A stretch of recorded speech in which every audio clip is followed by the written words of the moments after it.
Yeah. And that's no how. Well, that guy was just big an ass. He went over the bullnose.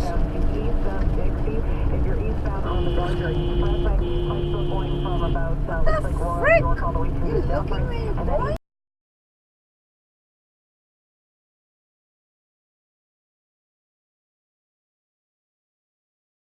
High just 17 degrees, 15 for the low. It'll be mainly cloudy overnight. We may have some fog and leftover drizzle, but we'll get into the sunshine for tomorrow. Warmer day, the high 23, and sun and cloud about 24 for Wednesday.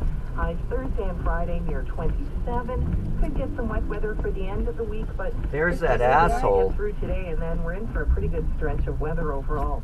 Right now, that wind out of the east, 23 gusting to 43 kilometers per hour now at Neilson. Gusts as high as 55 downtown. 14 degrees at 6 I should have read the plate. With some light rain, the guaranteed high 17.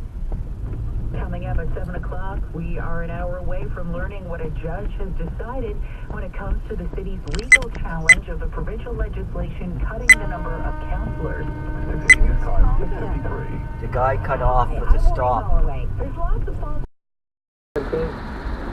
Coming up at 7 o'clock, we are an hour away from learning what a judge has decided when it comes to the city's legal challenge of the provincial legislation cutting the number of counselors. I'm Lori Holloway. There's lots of fall prep to do right now, getting out of the sweater.